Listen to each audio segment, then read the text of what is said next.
नमस्कार दोस्तों, कैसे हैं? उम्मीद करते हैं अच्छे होंगे। तो आज के इस वीडियो में हम देखेंगे बीपीएससी टीआरई 4 के लिए आपका पीआरटी के लिए यानी कि 1 to 5 के लिए कौन कौन सा बुक आपको पढ़ना चाहिए जिससे आपको सफलता मिल जाए टीआरई 4 में।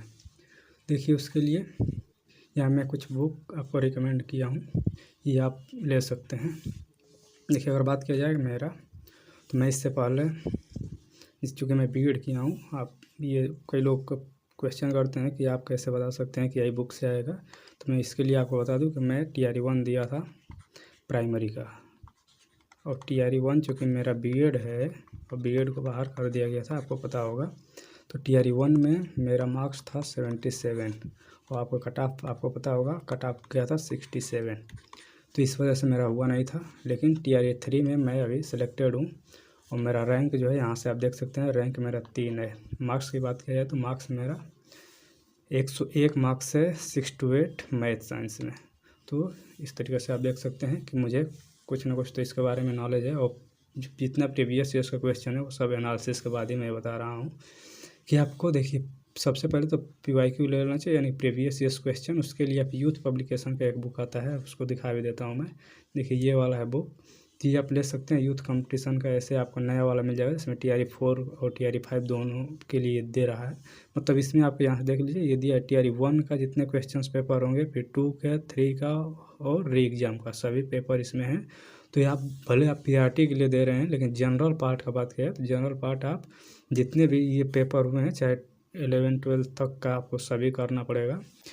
जो आपका 40 मार्क्स के लिए शुरू कर दिया है वो सभी आप यहाँ से कर लीजिए। उसके बाद देखा जाए तो ये यहाँ से आप उसको मिल जाएगा पूरा, यूथ कंपटीशन का आता है, यूथ पब्लिकेशन का। तो यहाँ से आप इसको देख सकते हैं। देखिए, अगर जनरल अवेयरनेस की बात करें तो बीपीएससी का घटना चक्र पूर्वावलोकन आता है, वो ले सकते हैं यहाँ से। इसको भी दिखा देता हूँ। देखिए, ये वाला है बीपीएससी का घटना चक्र पूर्वावलोकन है ये। इसमें जो अपडेटेड है ये अभी आ गया है मार्केट में, ये आप जाके ले सकते हैं।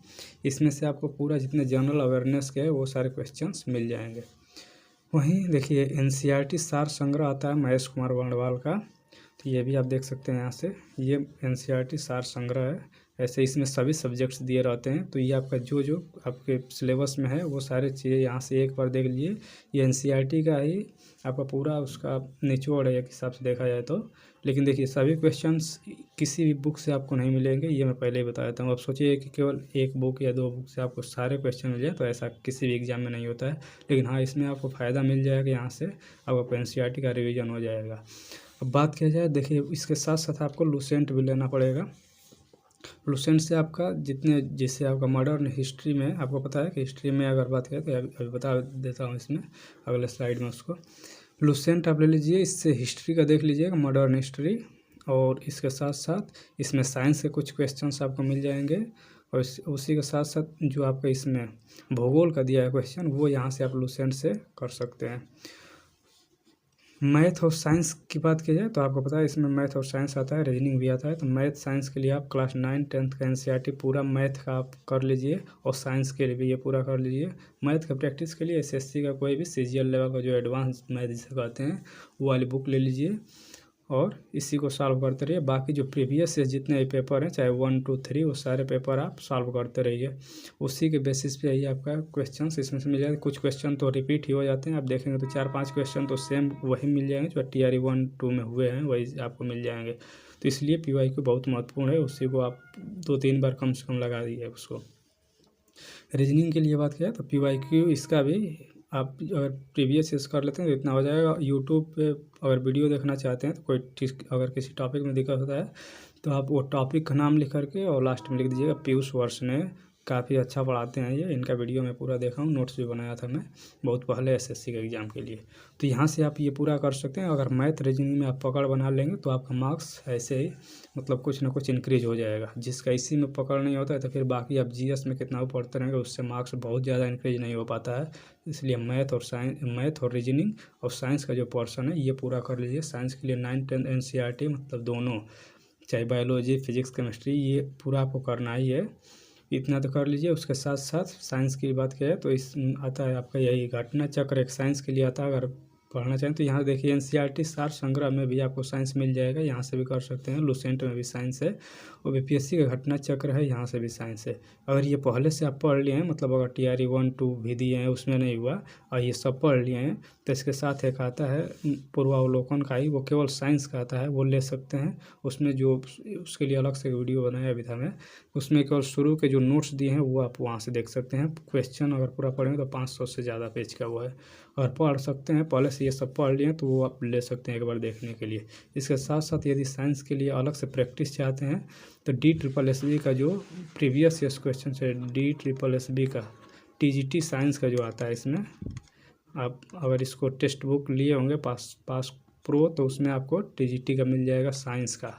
तो यहाँ से ये क्वेश्चन आप देख लीजिए, इसी के लेवल का ये है। क्योंकि मैं इसको देखा हूँ तो जो साइंस के कुछ क्वेश्चन इसी से रिपीट हो जाते हैं। एक क्वेश्चन तो सेम टू सेम मुझे याद है कि वही क्वेश्चन ही आ गया था, मुझे आंसर याद था लेकिन वहाँ लगा रहा था, आ नहीं रहा था, लेकिन मुझे आंसर पहले से याद था इसका। तो आप जब प्रीवियस ईयर देखेंगे यहाँ से तो आपको कुछ क्वेश्चन यहाँ से मिल सकते हैं। तो ये आप कोशिश कीजिए DSSB का TGT साइंस का जो है वो वाला क्वेश्चन आप अटेम्प्ट कर लीजिए। 10-15 पेज आपका टेस्ट होगा, टेक्स्ट बुक पे आपको मिल जाएगा प्रीवियस ईयर। तो वहाँ साइंस के लिए कर सकते हैं। रीजनिंग में वही PYQ और पीयूष वर्सने का अगर आप यूट्यूब से देखना चाहें तो यहाँ देख सकते हैं, एक टॉपिक सर्च करके। करंट अफेयर के लिए देखिए कोई भी यूट्यूब चैनल पहले तो आप देखते रहिए अभी जिसमें मंथली करंट अफेयर करा रहे हों, जिससे मैं देखता था रवि स्टडी GK का और क्रेजी GK ट्रिक का। इसके साथ एक और चैनल आप सर्च करेंगे मंथली वाला, देखिए इसमें मैं डेली वाला नहीं रिकमेंड करूँगा, आप मंथली वाला देखिए। उसके साथ साथ अगर लास्ट में जैसे ही एग्ज़ाम का टाइम आ जाए, 10-15 दिन बचा रहे, तो आप कोई एक बुक ले लीजिए इसमें 1 ईयर का कम से कम दिया हो। जैसे स्पीडी का आता है, रुटेरिया का आता है, और भी जो बुक्स हैं आप जिसको पहले से फॉलो करते रहे वो भी देख सकते हैं, सब सेम ही रहता है लगभग। तो यहाँ से आप देख सकते हैं। आप कोशिश कीजिए कि मंथली जो वीडियोज़ हैं वो आप देखते रहिए अभी से, एक वीडियो को 2-3 बार देख लीजिए डाउनलोड करके। उसके साथ साथ लास्ट में आप ले लीजिएगा स्पीडी या रुटेरिया या कोई भी बुक और जिसमें 1 ईयर का कम से कम दिया हो। तो ये तो है आपका बुक लिस्ट। यहाँ से मैं दिखा भी दिया हूँ कि ये आप ले सकते, ये आपका है यूथ का, और ये BPSC पूर्वावलोकन है। ये इसमें सभी सब्जेक्ट्स रहेंगे और एक जो होता है केवल साइंस के लिए होता है। इसके साथ ये NCERT का सार संग्रह है महेश कुमार वर्णवाल का, और ये लुसेंट। आप इतना बुक तो कम से कम रखे ही रहिए।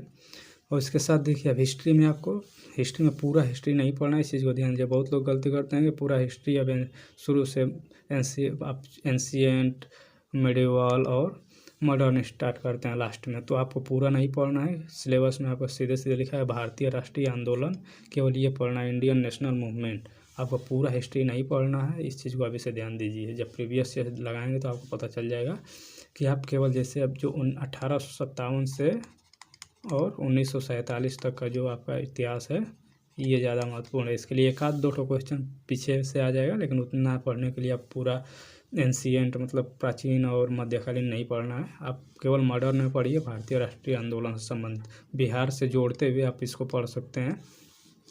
ज्योग्राफी में वही इंडियन ज्योग्राफी, कुछ आप जो वर्ल्ड ज्योग्राफी है उसमें से भी देख सकते हैं। वही जो करंट न्यूज़ में अभी हैं वो चीज़ें पोस्ट ली जाती हैं। जैसे अभी किसी देश में जो युद्ध 2-3 जगह चल रहा है, उससे रिलेटेड उसके आसपास के कुछ महत्वपूर्ण नदियां हैं या पर्वत श्रृंखलाएँ हैं, तो वो चीज़ें पूछ देता है। या फिर समुद्र उसके आसपास के हैं, झील हैं, तो वो सारी चीज़ें आपको महत्वपूर्ण हो जाती है। पॉलिटी आप इसको देख सकते हैं। पॉलिटी में देखिए जो संविधान संशोधन है या फिर कुछ महत्वपूर्ण अनुच्छेद हैं वो आप देख सकते हैं। आपको पूरा पॉलिटी में नहीं पढ़ना है। तो इसी जब प्रीवियस ईयर क्वेश्चन लगाएंगे तो आपको पता चल जाएगा। इन्वायरमेंट आप 9th-10th में भी इन्वायरमेंट का है, पर्यावरण का, वो सेक्शन काफ़ी इंपॉर्टेंट है। मतलब साइंस का जो आप बुक लेंगे उसी में NCERT में तो ये भी मिल जाता है, तो इसको वहाँ से भी देख सकते हैं। और इसमें भी आपका जो घटना चक्र पूर्वावलोकन लेंगे तो उसमें भी ये इन्वायरमेंट का सेक्शन दिया रहता है, तो वहाँ से भी इसको कवर कर सकते हैं। तो इतना चीज़ तो है जो आपका PRT के लिए ये काफ़ी है। अगर इतना आप कर लेते हैं तो PRT में आसानी से आपका हो जाएगा। तो चलिए, अगर आपके कोई डाउट रह जाते हैं तो फिर आप कमेंट कीजिएगा, कोशिश करूँगा कि आप कमेंट का रिप्लाई दे दूँ। मिलते हैं नेक्स्ट वीडियो में, तब तक के लिए देखते रहिए।